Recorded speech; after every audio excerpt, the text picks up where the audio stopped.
And welcome once again to Living in the 21st Century. Joining me today is Maksym Yali, Professor of National Aviation University, Ukraine. Maksym, it's always a pleasure to have you on. You're welcome. Yeah, so Maksym, apparently there's a lot going on right now in Ukraine. Apparently the United States had granted permission to Ukraine to use long-term missiles into Russia. Putin is retaliating verbally by stating that there will be consequences to pay to the US as well as European nations. Should the European nations and US take that as a speech of bluffing, or should they take him serious by it? First of all, Putin has answered already. Yeah, he used a few days ago ballistic missiles. We consider it that it's an intercontinental missile, but he claims that it's middle term, I would say, which can reach targets in distance for 5,000-6,000 kilometers. Actually, it was the first time ever such huge ballistic missiles was used, and it can bear nuclear warheads and is designed for nuclear strikes. This time it was used without nuclear warheads, but still we saw how the potential of it here, and they used it in Dnipro. Well, actually, one of the biggest cities in Ukraine with more than 1 million inhabitants. Of course, it was terrific. So it was, I would say, as he explained it, a signal that he is ready for escalation. He is ready to escalate, and in case United States and Europe will go on supporting Ukraine, supplying long-range missiles with the help of which we shall target military targets, as we did last week in Russia, then he may use nuclear weapons. So it was a signal, but I suppose, first of all, Ukraine should be afraid of it, because definitely he will not use it at once against, for example, Great Britain or France, which also supply us missiles with the help of which we can hit now military targets in Ukraine. And of course, he will not use it first against the United States. I suppose that until Donald Trump comes into power on the 20th of January, still he will not use nukes even against Ukraine, because definitely it will lead to very serious consequences for him personally and for Russia, because even China, the closest partner of Russia, stands against using of nuclear weapons, and they made such statements officially in autumn 2022, when Ukrainian armed forces were deliberating our occupied territories successfully, and through Putin for the first time threatened to use nuclear weapons against Ukraine. So I suppose in this issue, using nuclear weapons, there is a consensus between United States and China, and they stand against it. So I suppose, taking into account the possible consequences for Russia and for Putin personally, he will not dare to use nukes even against Ukraine, at least, as I have mentioned, until 20th of January, when Trump comes to power, just because he also hopes for negotiations and waiting for it. Yeah. Well, I quite agree. Using nuclear weapons against Ukraine is not only going to affect Ukraine, but it will affect those surrounding neighboring countries as well. And that is something seriously to take into consideration. However, though, my concern is the Trump-Putin relationship. Is it a diplomatic kind of relationship, or is it a personal relationship, or both? Because this is a war where and there's an old saying that goes like this: two male rats can't live in the same hole. Two superpowers can't really govern in the same world. And I see this coming down to a matter of superiority. Which nation is stronger than the next? Because I say that for this reason. Russia reached out to North Korea. North Korea made a threat recently, it was like a day or 2 days ago, that he is looking at using thermal bombs or something like that, nuclear bombs, which is very serious. I don't know what his capacity is like, North Korea. At one point, I understood they didn't have the capability of even reaching U.S. mainland, but now they have that ability. So he used a direct threat to the United States. I don't know if to take that man seriously or just bluffing. That's the issue we have with dictators. In a democratic society, we tend to take things a kind of lenient, but observant at the same time. Dictators don't do it that way. They do it at impulse, with the ability to win. And I just went down this line because you don't want to know one day you're just lying there and this guy decides to do something crazy, with the understanding that the United States had granted permission to give news long-term missiles into Russia to disrupt their warehousing or military bases, whatever the case may be. And to avoid too much damages, knowing that Russia is pretty weak right now with the amount of weaponry they would have used over the past 2 years, and now we're resorting to having to ask outside countries for assistance, it doesn't put him in a good position, and desperate people do desperate things on the desperate measures. So that's why I asked the question, what is your opinion? What do you think about Trump-Putin relationship when it comes to this war? Do you think it's going to be a peaceful solution in trying to solve this issue, that Putin will pull back and pull back indefinitely, or it would be just something to say to Ukraine, listen, give it up, and Putin wins everything? I don't think that's Zelensky option. So what is your opinion pertaining to that? Well, actually, I suppose that definitely at the very beginning, they will negotiate, probably they will meet, but of course, such meetings have been prepared for a long time by advisors, by Ministry of Foreign Affairs, etc., etc.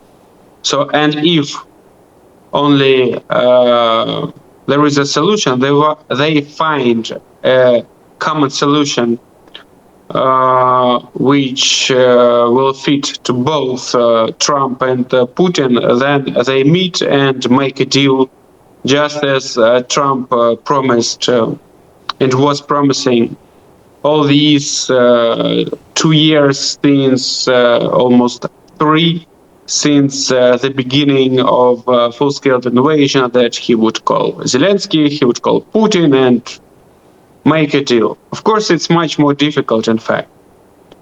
So the condition for them to reach such an agreement is the following. It depends whether Putin is ready to come for compromises and to make several steps back in his claims for peace. I'd like to remind to you and to your viewers that he wants us, Ukraine, to withdraw troops from Zaporizhia and Kherson. These are two administrative centers of Zaporizhia and Kherson region. Zaporizhia is a very big one, about 600,000 citizens living there, but what is more important, it's a very important industrial, military, and logistic center, producing a lot of kind of weapons, engines for helicopters and fighter jets, for example. We were selling them, Ukraine to Russia before invasion in 2014. And it's very important that enterprise for Russia, they failed to substitute it during 10 years and to build the same. So it was built in Soviet era, of course, but next is Dnipro city, where missiles produced and nuclear ballistic missiles used to be produced in Soviet era. And it's very close from Zaporizhia. So of course, and Putin never controlled it, and he does not have actual military potential to occupy it, at least in the nearest future. It's too big and too fortified. So of course, he will not be able to reach these goals with military approaches in the coming future. And of course, Ukraine will not agree just to give it. And of course, Ukraine will not agree that these occupied territories now belong to Russia. And President Zelensky has claimed it already. So if Putin keeps insisting on these conditions for us to give them all these territories, of course, this compromise will not be reached. Besides, for Trump, he also needs diplomatic victory, yeah? And such conditions are unacceptable for him because it will be considered a bad deal that Putin beat him. Therefore, I suppose that's at least two main conditions and compromises Putin should agree to reach this agreement, I would say, for negotiations between Trump and Putin to be successful. Yeah, because I'm wondering how serious it's going to be between Trump and Putin. I mean, this is a guy that threatened the North Korean president at one point if he didn't stop from using his rockets. In fact, he referred to him as the Rocket Man. And then, before you knew it, he was in the Rocket Man Nation enjoying his trip with Kim Jong-un, that's his name. And we see in another situation, he loves the dictators. He idolizes these dictators. And how could you really make something substantial that makes sense between Russia and Ukraine? I don't see it. I don't even think these other dictators around the world, whether it's China or North Korea or Putin himself, have really any respect for this person. And that in itself could be conflict of interest if there is some personal feeling or desire opposed to a diplomatic, professional insight of what needs to be done. And I don't know if that is realistic as it may appear. I don't know really how that is going to work out. But my question is, how strong is the European support and will continuously be there for the Ukraine? We don't know what is going to happen here in the U.S. In terms of economically speaking, if they want to stop supporting Ukraine with such billions of dollars in aid and so forth. What will be the outcome? We can only speak about this juncture with Biden and so forth.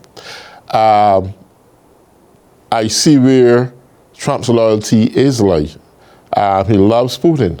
So I hope Zelensky in this case is having his allies very focused in support. Yeah, you're not going to abandon the United States of America because we are there for Ukraine, but at the same very time, it's a new administration coming. We don't know how it's going to work out.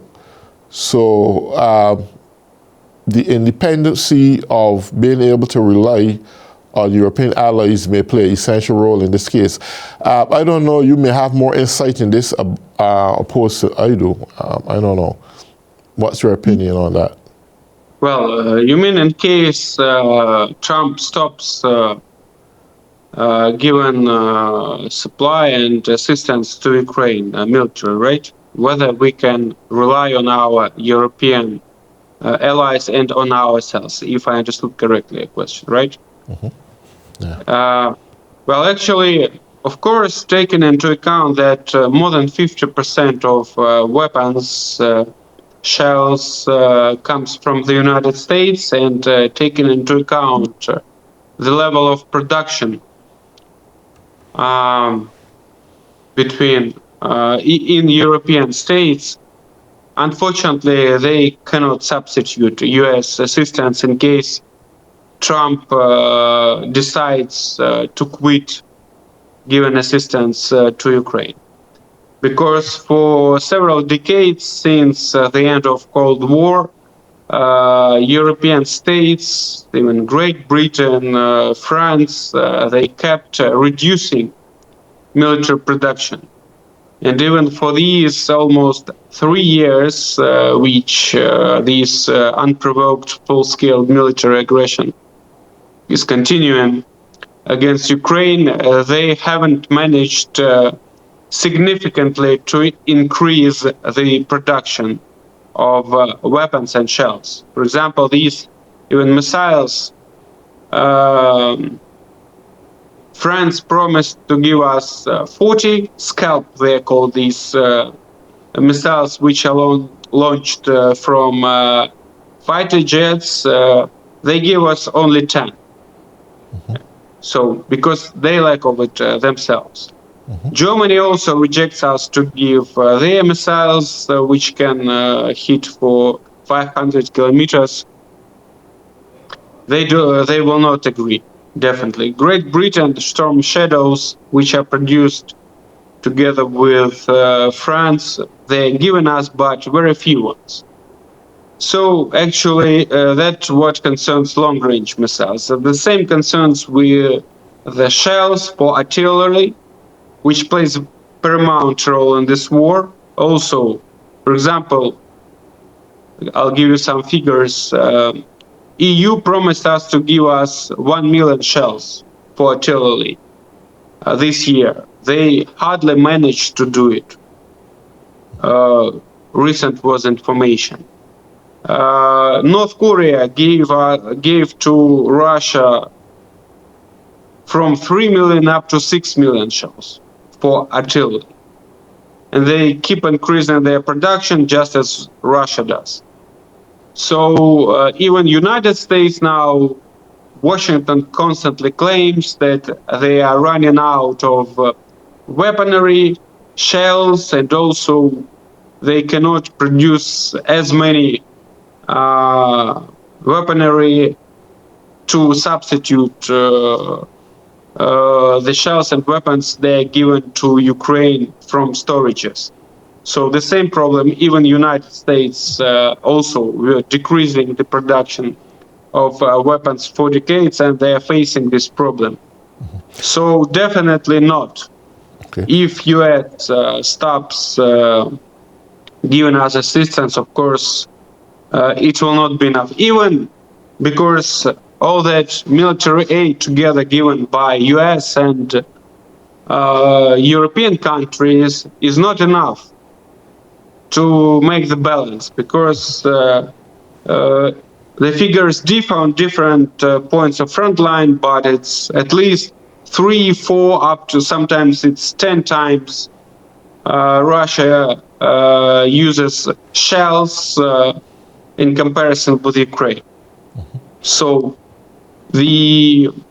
that's a huge advantage Yeah, Russia has. Besides, it is using constantly ballistic missiles, cruise missiles, targeting, for example, 17th of November, they used 120 missiles of different kinds, cruise missiles, ballistic missiles, and 90 drones, Iranian drones, they use every night, every day. So that's the problem. And as I told you, even nowadays, we still need more of support from US, from EU, and of course, if US stops giving us assistance, we'll face very serious problems and may lose this war. Yeah, one of my concerns too is that, Trump is not really in favor much of NATO because he believed that NATO is not paying their fair share and US is paying the majority and so forth.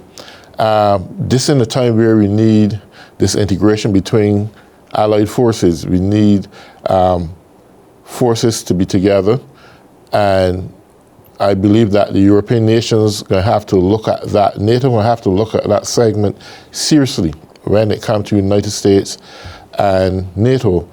And for what they lack in contributing financially to NATO, at least they can make up and contribute to Ukraine in military assistance and so forth.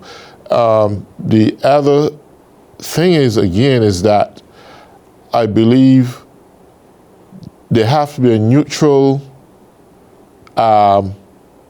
understanding right now with a new administration coming in, that not to get your hopes up too high, expect assistance, but I don't know if Ukraine may have to strategize different ways of trying to win this war or whatever the case may be. And I'm stating this because of what you would have experienced in the past and what recently Trump would have said to Zelensky when he was here in the United States when it came to the war in Russia and so forth.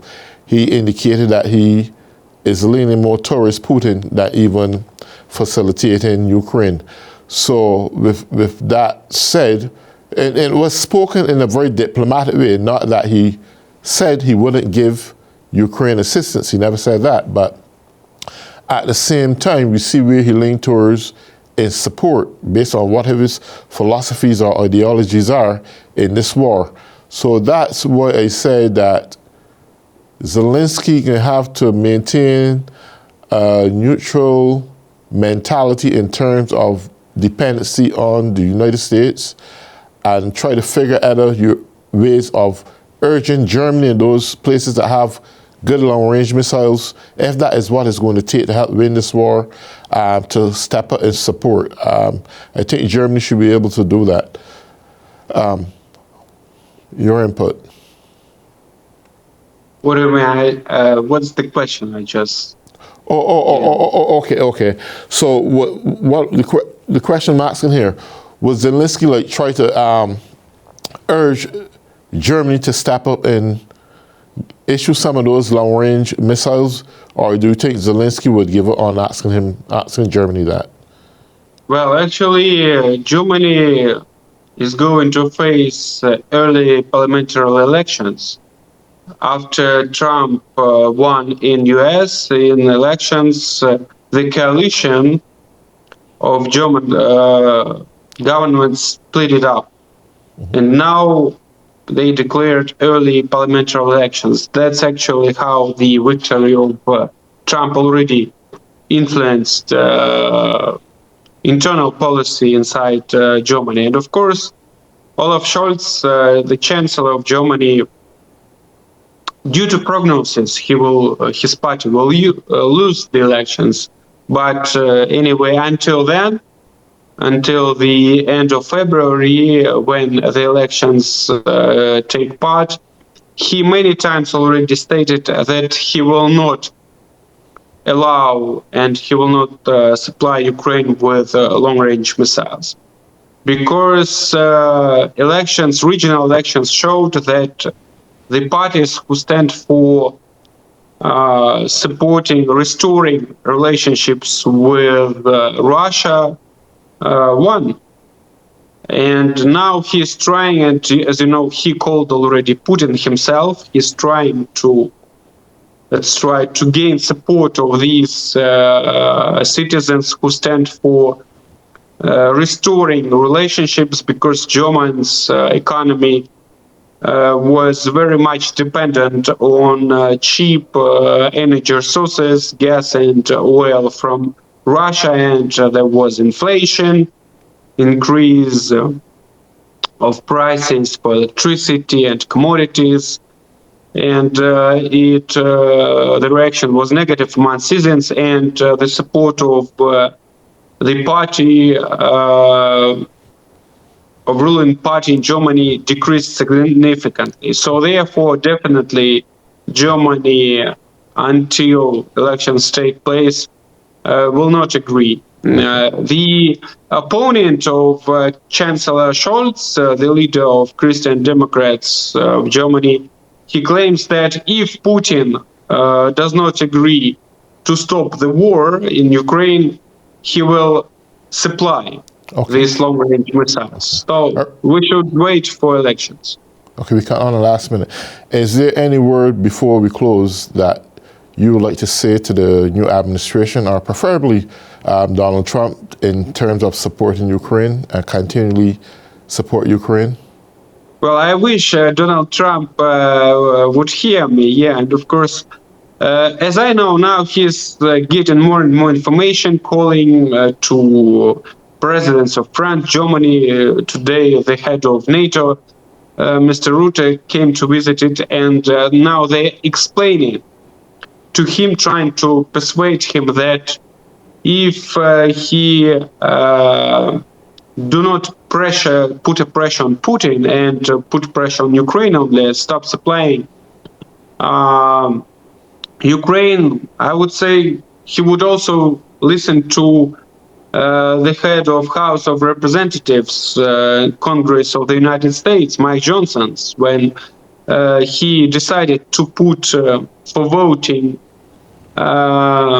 the issue for giving military and financial supply to Ukraine. He said, okay, we'll better give some financial and military supply of Ukraine other than we send our boys, American boys, to wage war in Europe. Okay. Because of course, Putin, if he wins Ukraine, he will not stop. And he may attack some NATO member states, Baltic states, and in this case, US must start war against him. So it's better to help Ukraine. Well, on that point, I want to say thank you, run out of time, and thank you all for joining me on Living in the 21st Century.